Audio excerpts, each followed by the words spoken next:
ഓം ശ്രീ ഗുരുഭ്യോ നമ. അമ്മ കൊൽക്കത്തയിലെ ഭൗതാരിണി ക്ഷേത്രത്തിൽ എത്തിയ സമയം മക്കളെയൊക്കെ ദർശനത്തിന് പോകാൻ അമ്മ അരുളി. കുറച്ചു കഴിഞ്ഞ് അമ്മയും പുറത്തിറങ്ങി. ശ്രീരാമകൃഷ്ണദേവന്റെ സാധനാലീലകളാടിയ ഗംഗാതീരം, പഞ്ചവടി തുടങ്ങിയ പുണ്യസ്ഥലുകളിലൂടെ അമ്മ ഏതോ ഒരു ഭാവത്തിൽ ഒഴുകി നടന്ന് നീങ്ങി. പിന്നീട് ക്ഷേത്രത്തിലും പോയി. അവസാനം ബസ്സിൽ തിരിച്ചെത്തി.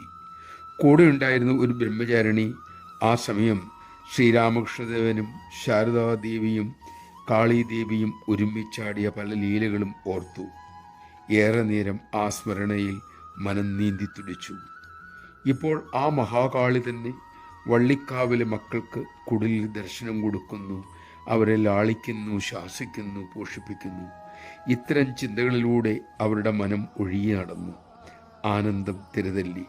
സമയം പോയതറിഞ്ഞില്ല.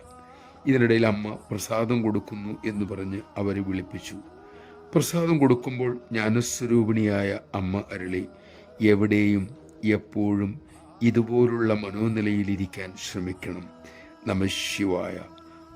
നാം അമ്മയോടൊപ്പം പങ്കിട്ട നിമിഷങ്ങൾ, അമ്മയാടിയ ലീലകൾ, പറഞ്ഞു കേട്ടിട്ടുള്ള അമ്മയുടെ മഹിമകൾ, ഉപദേശങ്ങൾ, ഇതൊക്കെ മനസ്സിൽ സജീവമായി നിലനിർത്താൻ, ചിന്തിക്കാൻ നമുക്ക് കഴിയട്ടെ. ഇതിൻ്റെ പേരാണ് ലീലാധ്യാനം.